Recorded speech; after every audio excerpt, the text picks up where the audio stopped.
People are always asking, what can we do? And I've learned over the years, I really can't tell you what to do because what I can do might be different than what you can do. Do what you can with what you have, where you're at. Howdy, Sarah Cunningham here. My pronouns are she, her, and I'm the founder of Free Mom Hugs. And I'm Katrina Cobb. My pronouns are she, her, and I'm the program director and social media manager for Free Mom Hugs. And we are part of an amazing team. Our mission at Free Mom Hugs is to empower the world to celebrate the LGBTQIA+ community through visibility, education, and conversation. And in our first season of the Free Mom Hugs podcast, we're focusing on Pride 365, keeping queer kids alive. In this third episode of Pride 365, Keeping Queer Kids Alive, we'll be visiting with another boat-rocking mom of a gay son. She created a private online Facebook group for moms of LGBTQ+ kids to have a safe place to get educated and reconcile their faith conflicts, and find community with other moms with similar stories. We want to take a minute to shout out to our leaders and volunteers in every state. They are the example of devotion to celebrating Pride and the LGBTQ+ community 365 days a year. You know, we would not be making the impact across the country without them. They are truly a life-saving force. Chasten Buttigieg was asked on an elevator at our Love Revolution conference, "What is Free Mom Hugs?" He responded simply, "It's a group of moms keeping queer kids alive."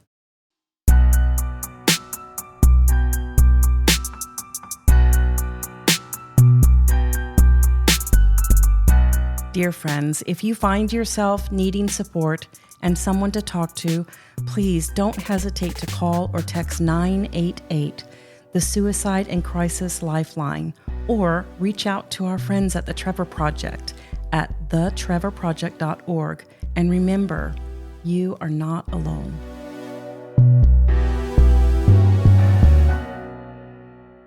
Many movements move a nation.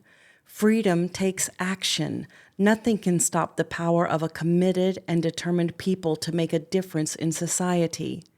Humans are the most dynamic link to the divine to assist, direct, benefit, and transform the lives of the people we touch. John Lewis.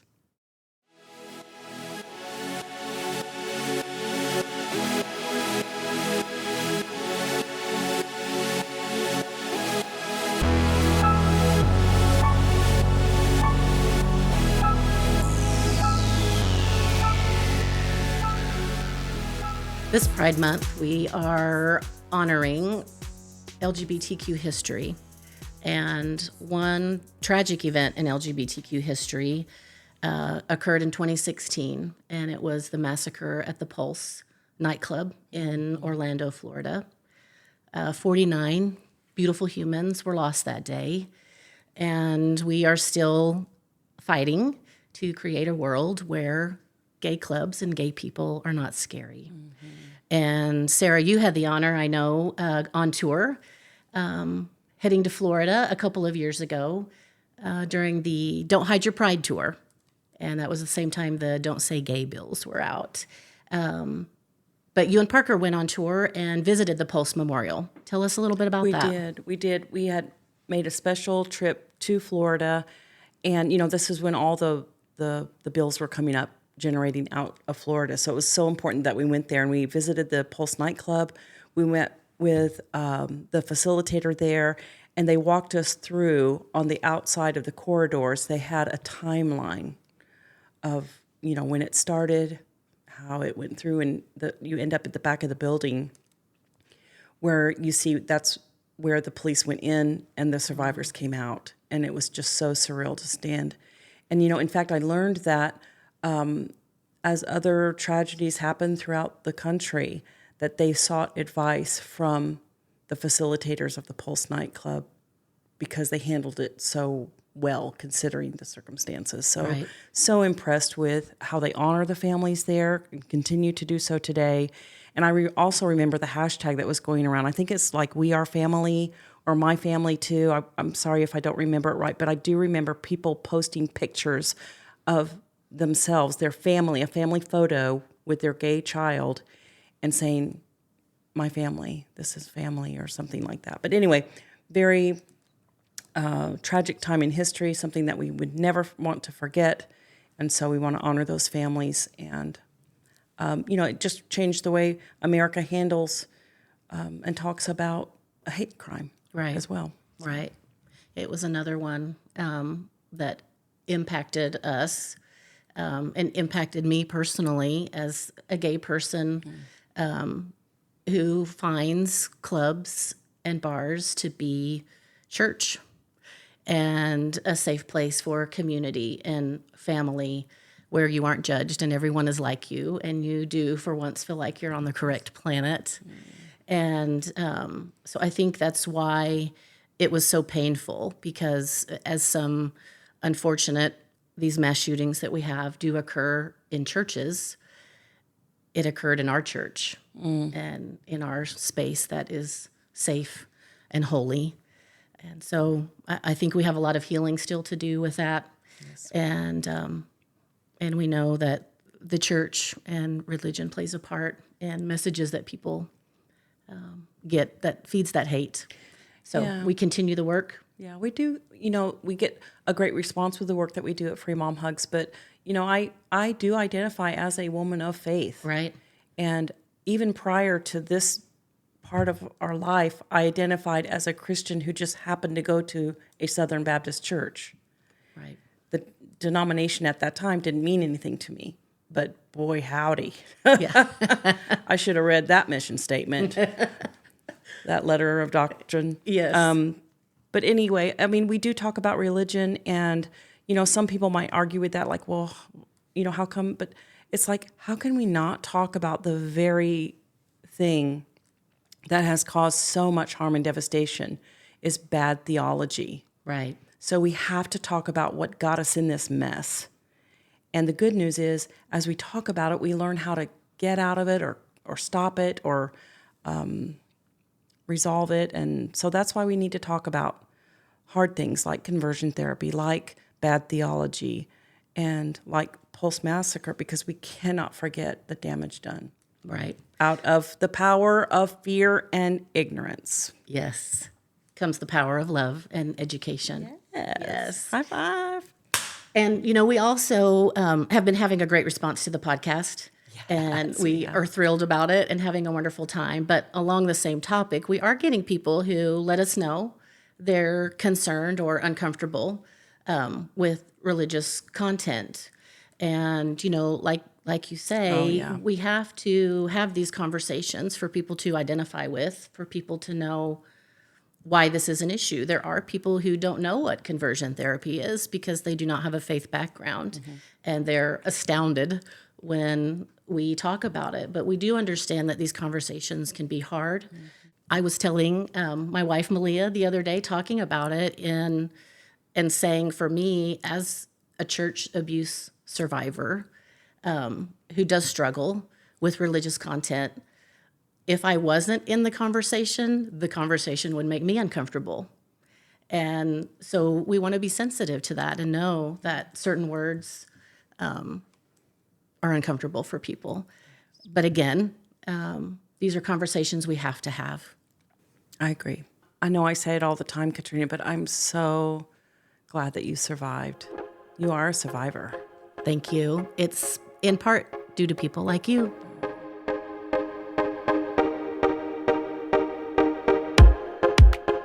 Sarah, what's good on social media these days? Free Mom Hugs. Follow us on Facebook, Instagram, and Twitter. And we have a YouTube channel too that has all of our videos and panels. And our website is full of valuable information that helps people on their journey, whether they're an LGBTQ person or the parent of an LGBTQ person. You can also find ways to get involved, donate, and purchase authentic Free Mom Hugs merchandise. Sarah, have you heard people call the OG Free Mom Hug shirt the billboard of Free Mom Hugs? Yes, I love our logo. It's recognized worldwide. And when people see someone in a Free Mom Hug shirt, whether it's at a Pride Festival or the veterinary office or the post office, they know that they're with a safe person and it sends a message that you are a strong and faithful ally. And I love that our merchandise supports the mission of Free Mom Hugs. The funds go directly to impact our programs. Each dollar reaches far and wide and makes a difference to the community that we serve. Go to freemomhugs.org today.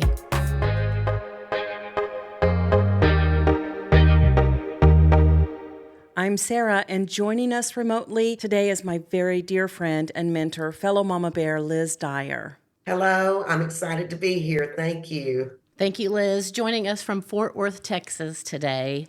Sarah, last week we talked about women who rock the cradle and then rock the boat.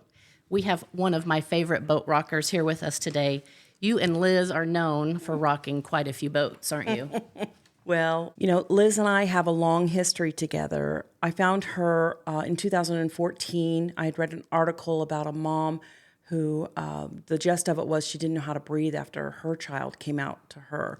So I read this newspaper article, and through a series of events, I found Liz Dyer and her Mama Bear group.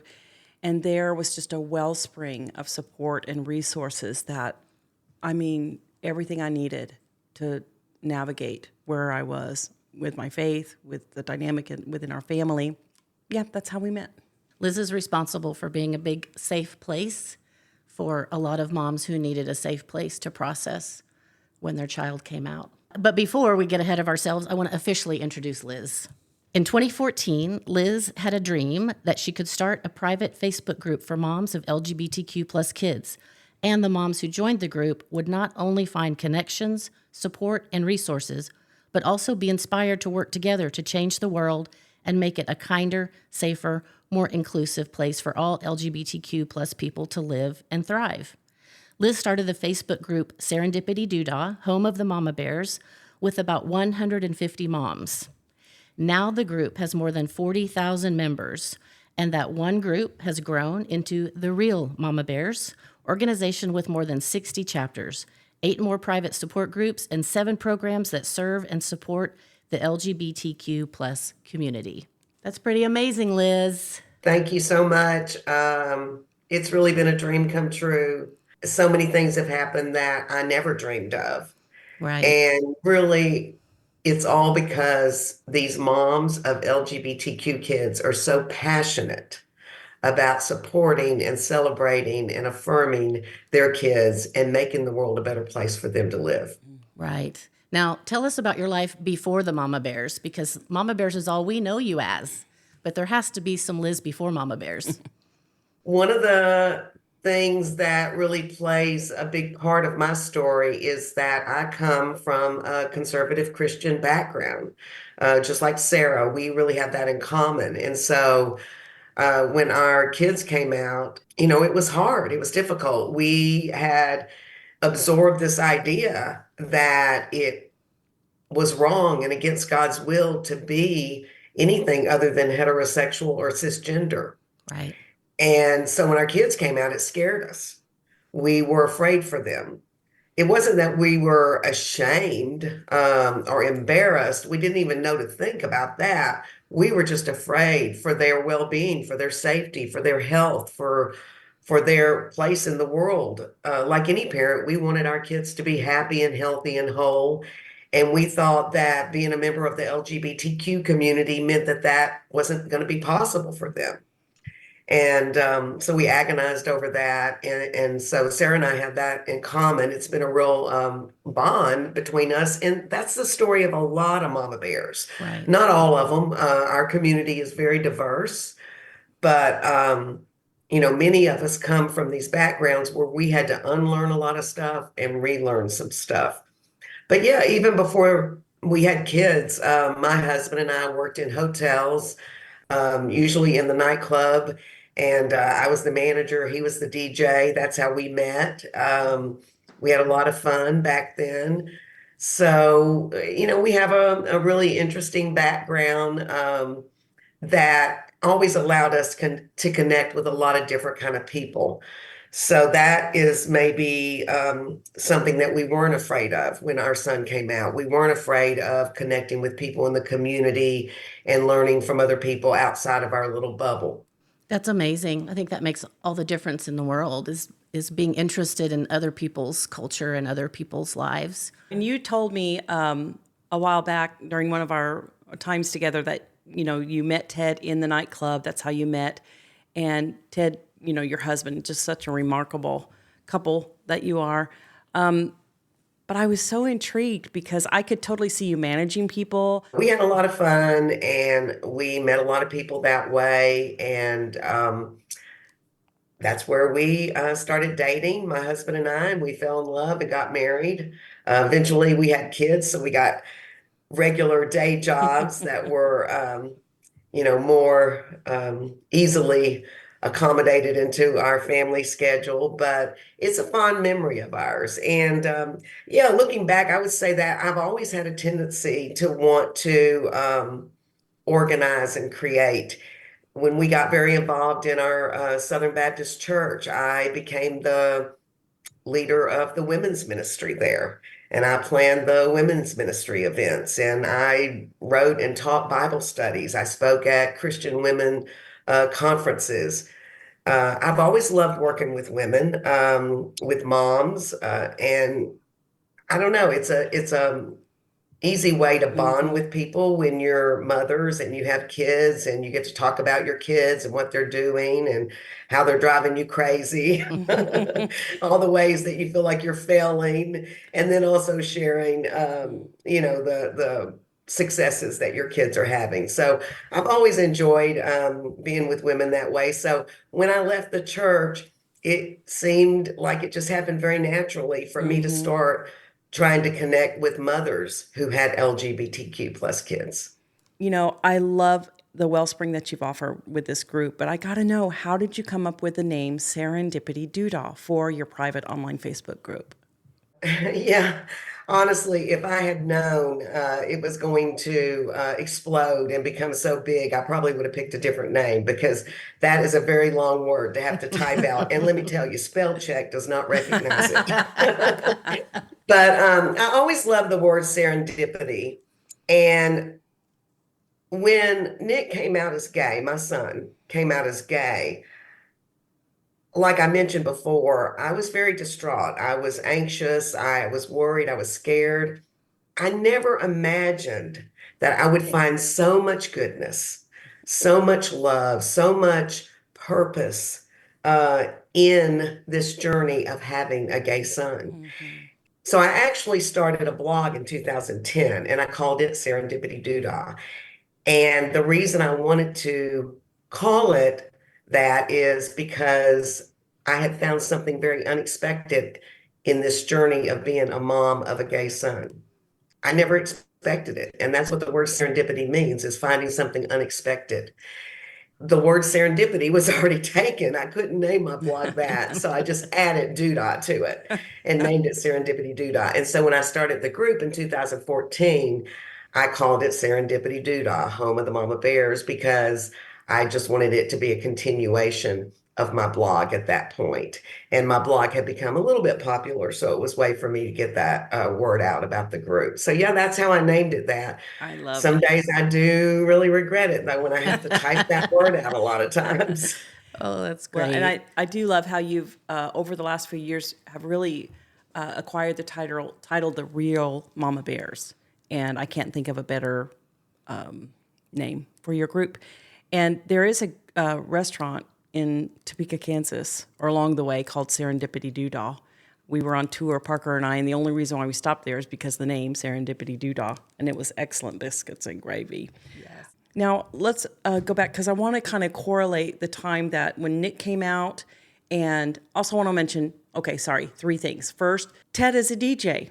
Ted is no longer a DJ. Okay, yeah, but he was. Met. That's how he met, and I could totally see you two rocking out in sequence, dancing. DJ falls in love with a nightclub owner, and I could just see it. So you had a lot of patrons there, probably part of your staff or part of the community.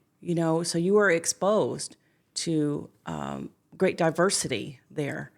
And so when Nick came out, did you see yourself kind of reflecting on the relationships that you made during that time in the nightclub? That's a really good question. You can probably relate to this, Sarah. When your kid comes out and you come from a background like we did, it's hard to remember everything that you were thinking and reflecting on. There were just so many emotions. Fear was very prominent. I did think of people that I knew in the community, and it's really strange when you look back. It wasn't like when I was meeting other LGBTQ plus people that, I was afraid for them or thinking bad things about them or thinking they were on the wrong path. I really wasn't thinking that way about people in the community at the time. Now, this was back in 2006, 2007. And so the conversation wasn't as prominent as it is today. But when it's your own kid, you think about things so differently.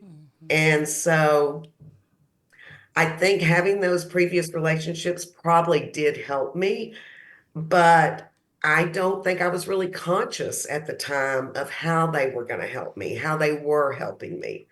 Um, it was good that I had some exposure.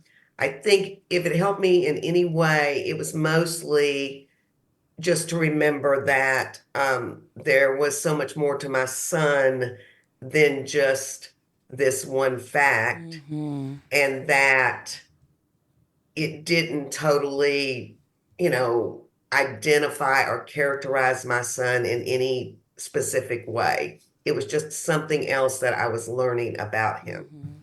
And Liz, I want to ask you, because this to me is always fun as an LGBTQ person.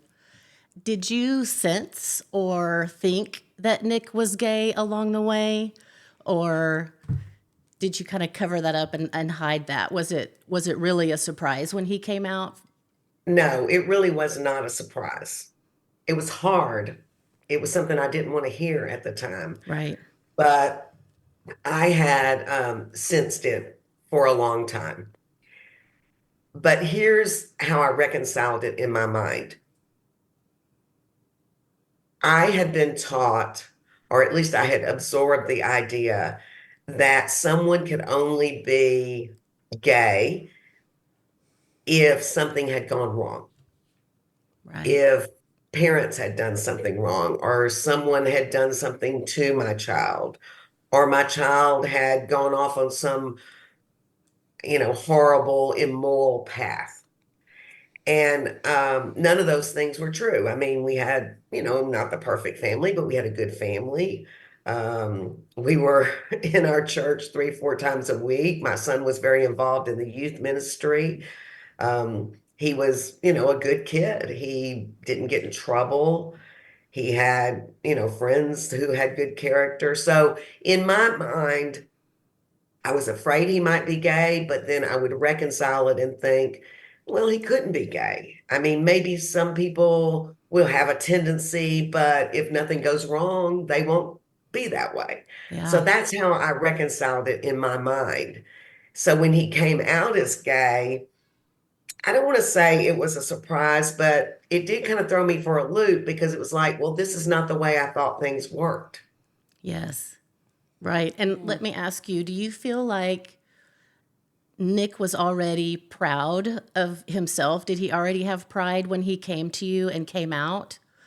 Or did you becoming proud of him first give him that confidence?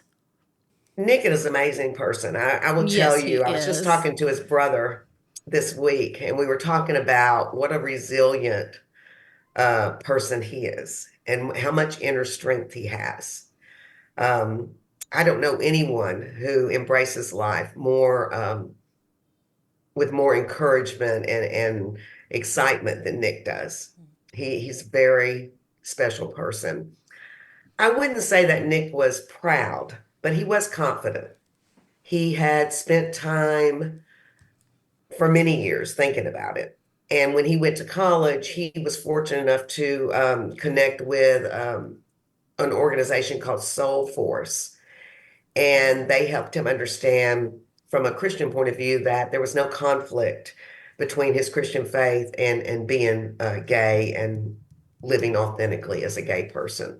So he at least was confident when he came to me. But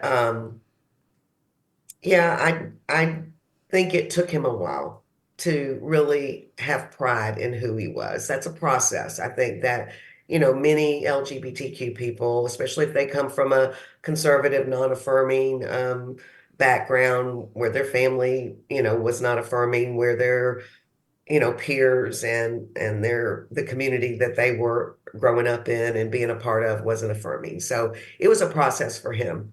I Right. was really excited. I'm going to throw this in here. I was really excited a couple of years ago. Um, I believe it was about 3 years ago on Nick's 33rd birthday. He wrote something on Facebook that just really meant so much to me. He talked about being proud of himself and how he recognized that even though he did have a lot of help along the way and he had a lot of people to thank, that really the reason he had been able to get through everything he's gone through in life and become the person that he is, that he really is proud of and likes, is because of his own inner strength, Hmm. what he has inside of him. And I think, that's what we want for our kids. We want our kids to love themselves. Yes, we want them to know that they are loved, that they are supported. But nothing is more powerful, I think, than a person being able to love themselves. And I'm excited that Nick is there today. I think you and Sarah both are the epitome. Sarah has a phrase about don't ask your gay kid to check themselves at the door. And I think you both definitely celebrate your gay sons. I've seen you both dancing at the clubs. I've seen you both at pride parades. You all know how to celebrate. Yeah, we do. Yeah, you do. Speaking of, could there be an embarrassing story we might need to hear to lighten up this conversation a little bit? What about when you two first met? When I first met Liz, I had recently joined her private online Facebook group for kids, and she had arranged to have a Mama Bear gathering in Texas, not far from here, a couple hour drive from my home. So, of course, I was going, and I had only known Liz through our interactions through the private group, and huge Shiro of mine. Right. So when I first met her, I remember walking into the hotel and turning the corner, and there's Liz, and I screamed like a banshee. Like, I was so excited to see her. I just couldn't believe I was finally meeting her face to face, and I'm sure I embarrassed her, but I don't care. I No, would do you it all don't. again. I just, Liz has just been a longtime friend and mentor, and what I love about her, and I tease her about this, that she gives a 3-point system. You know how preachers do? They give 3 points to a story, and I love it. Yes. That's how people learn. You got 3 points to make. And Liz always does that for me. Yes, you do. And that makes me want to ask you and let everyone know when you were at our Love Revolution conference, you shared, I do believe, a 3-point system when Yes, people were yes. asking and moms were asking, there's all this anti-LGBTQ legislation. What can we do? It seems so big and daunting. And Liz, you have an amazing phrase that's empowering for everybody. Yeah, we started a new campaign towards the end of last year. We're still working on rolling that out, but it's called WWW, and it stands for do what you can with what you have, where you're at. And the Mama Bears have inspired this movement, and we were wanting to get it out to everyone who supports and loves and affirms the LGBTQ plus community, because people are always asking, what can we do? And I've learned over the years, I really can't tell you what to do because what I can do might be different than what you can do. It's so So good. do what you can. That means, tap into your strengths, your abilities, your passions, your hobbies, with what you have, your home, your computer, your car, your money, your front yard, your pride, decorations. I don't know. Do what you can, with what you have and where you're at. That's more than just where you live. It's where you go to church. It's where your kids go to school. It's where you meet for your book club. It's where you work out. It's where you grocery shop. It's just amazing seeing what people do. The little things sometimes seem so insignificant that people don't mention them. Right. But I like to share the story. One mama bear, she noticed in her little community there were a couple of restaurants that were very supportive of the LGBTQ plus community, but they had gendered restrooms. And so she wrote letters to these restaurants, thanking them for their support, for their inclusivity. And in the letter, she asked them to consider making their restrooms non-gendered, that it would make trans people and non-binary people and gender non-conforming people feel more accepted, more included, and more safe. And they did it. They changed their restrooms. So she did what she could where she was at with what she had. And I just love hearing those stories. And I think when we put that message out to people, it's very empowering. Right. Well, you have to think, you went from 150 to 40,000 women. So at least, 40,000 women are doing WWW. And I want to get to those 40,000 women are also known for making statements and signing public letters. And one of those was very amazing, historical, and a little fan swoony of Schitt's Creek and Dan Levy. Sarah, you know about this. Yeah, I was a witness to it. I think it about broke the internet. There's been 2 times that I think Liz and her group broke the internet. It was one time when one mother said, Cliff. and it broke the internet, and another time was with the Schitt's Creek letter. And Liz, would you tell our listeners about that? Oh, yeah. A mama bear from Canada got in touch with me and said, we have to send one of our letters of support and gratitude to the cast and crew of Schitt's Creek. We send these letters out fairly often, 2 or 3, 4 times a year to organizations or artists or businesses that we feel are making a real big difference in the world, making it a better place, a kinder place. And so we wrote this letter to Dan Levy and the cast and crew of Schitt's Creek, thanking them for the way they had written their stories, the way they had included LGBTQ characters, the way they had, represented the same gender relationships, because they did it in such a positive way, with no backlash from the community that they were living in. And we just felt it was really powerful for, our kids, for people in the community to see this kind of representation. Because so many times when LGBTQ people had been represented in film and TV series, it was always revolving around the problems they had, the way they weren't accepted, the fear and anxiety that it brought to their lives. And so this was a new way to see people from the community represented. So we sent this letter off, and so they ended up reading it to the cast and crew. Noah Reed actually read it to the cast and crew, and they filmed it and put it in their special that they did after the very last episode of the whole series. And so a lot of people heard it. A lot of people got in touch with us from that. It did bring thousands more to the group. A lot of people ugly cried, myself included, when we watched it and rewound it and watched it again. Yeah, it was brilliant. Yeah. Brilliant. Yeah, I wrote the letter and I still get teary-eyed when I see that clip, because the way they filmed it and presented it, it's really very moving. And of course, it was exciting for us because I'm a firm believer that the way the family goes, so goes the world.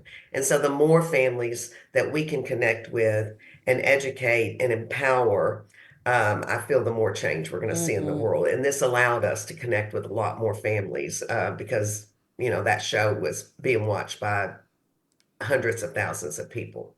It shows again how invaluable the love of a mother is with the LGBTQ community and why that does touch everyone's hearts. I think what I love most about Liz is that she always says moms learn from other moms. And we do, and I have.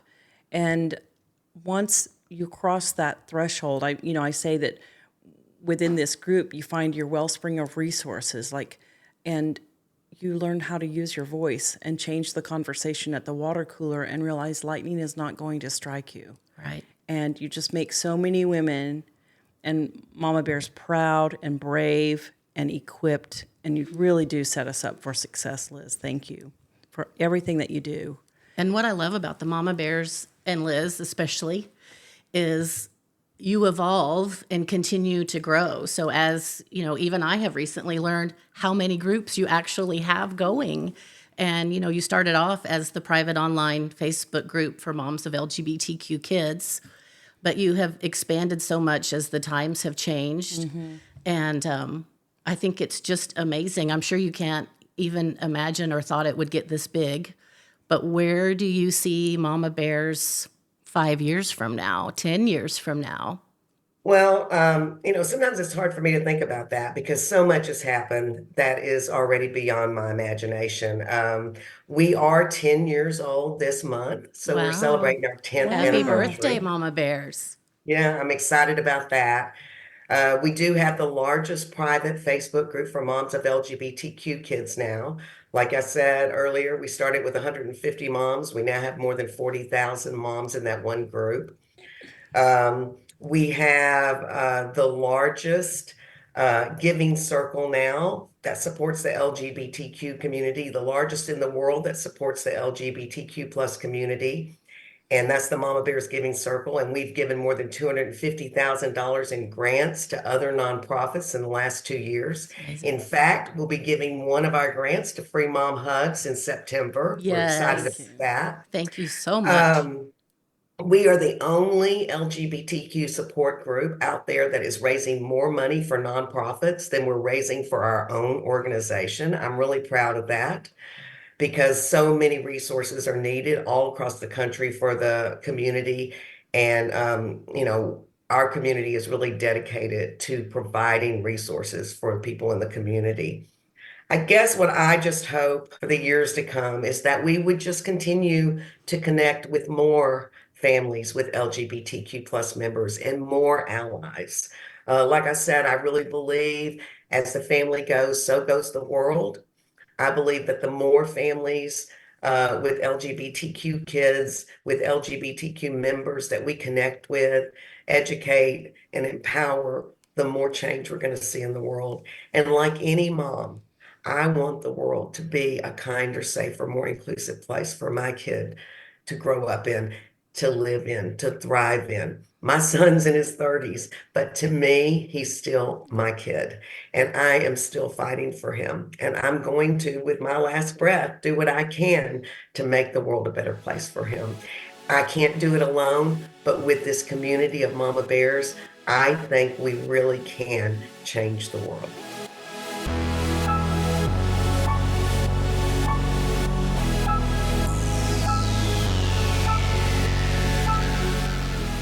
Sarah, I love Liz so much, and talking to her and hearing her stories more than I knew.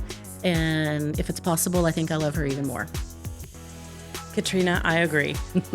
Now, I always learn so much every time. Now, we've been friends for a long time, since 2014. Liz and I have been friends, and I always just glean so much from her wisdom. And her phrase, as the family goes, so the world goes. Yes. Like, we could break down each word. We absolutely could. And, it was a conservative saying. Right. But now, knowing Liz and knowing the mission that we are on, the journey we're on, to have that saying, to reclaim that phrase. Yes. Because as a family goes, so does the world. And I always thought, and I still believe that voting is important, but I always thought that bridge would be between the church and the gay community, or between, what's happening politically. But it really boils down to the family. Right. And I have heard somewhere, for those just starting in activism, what do I do? Where do I begin? That start at home. The first place to be an activist is in your own home. And that's where you bring up kids that are not biased. And that's where you create a safe place if one of your kids does happen to be an LGBTQ person. And that way they feel safe and able to come out. And I know at Free Mom Hugs, we provide that support. I know you like to say that we love and support you until your real mom comes around. Yeah, we're always hopeful parents come around. But one thing you will never hear from the mission of Free Mom Hugs is that we never want to replace your parent, There's some really cute shirts out there, or signs that say, Right. if your mom won't accept you, I'm your mom now, drink some water. That's not at all in the mission of Free Mom Hugs. We want to be that loving presence in the lives of those who need it the most. We're always hopeful that parents come around, but until they do, we want to be that loving presence. We provide the resources. We want to set you up for success, but we never would want to replace a parent. Right. It's more that support system, like you said. And we also are the example of how to love and how to celebrate. And I know you've talked before in the beginning when Parker first came out that you didn't know how to celebrate Parker or if you should because of your conflict religiously. Yeah. When I saw other people celebrate and accept Parker wholeheartedly, it kind of put me in check. And you know that old song, I shoulda, coulda, woulda? Right. That's an old Baptist song, shoulda, coulda, woulda, Google it. But I didn't know if I should, could, or would have celebrate Parker. But we also want to get honor to chosen families. You know, I learned that phrase within my interaction within the gay community is chosen families and the bond that comes. And it doesn't always look like a parental with, siblings. It can be aunts, uncles. Chosen family is chosen family. Right, exactly. And I've heard the good news is you get to choose them. That's exactly right. And the LGBTQ community does that often, even in growing up in a supportive home. The LGBTQ community will find chosen family as well. And you can never have too much support, right? Yeah. Speaking of chosen family, we just added to our merchandise free Guncle hugs. Oh, yes, we did. It's going off the shelves.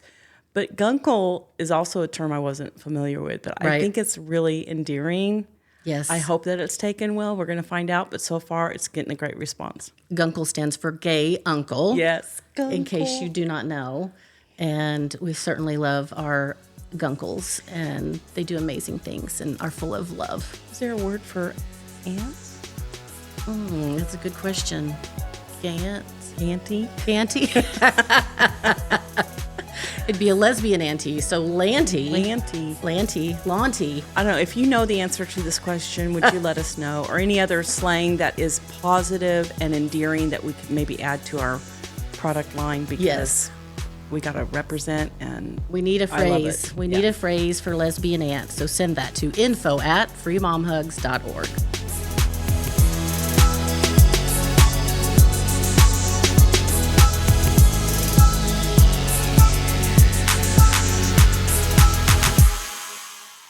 I love hearing from the community who just attended a Pride Festival, and we received feedback about their experience with the Free Mom Hugs booth. So this is from a young person that attended a Pride Festival, and they write, I hope you understand the impact you have on everyone, including me. The empty space where my mom and dad should be is where you step in every year to fill. Thank you, all of you, for your ongoing strength, for showing up for us, for loving us like we were your own. I wish there was one of you in every single home. Please keep showing up for us. We need you. Won't you stand up, won't you stand up, stand up.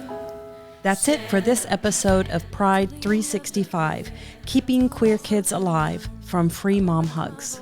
The podcast is produced by our friends at Good Faith Media. Learn more at goodfaithmedia.org. Our music comes from Pond 5. Our theme song titled Stand Up is by queer Nashville artist Heather Mae, spelled M-A-E. She is at Heather Mae Music on all social media platforms. You can listen to Stand Up and more of Heather Mae's music wherever you stream or download music online. Check out the show notes for more. Join the Free Mom Hugs community at freemomhugs.org, where you can learn, connect, and be proud.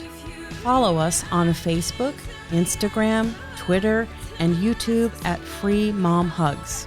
Be sure to subscribe to this podcast, give us a like and rating, and tell your friends about it. Stop what you're doing and let someone know that you love them, even if it's yourself.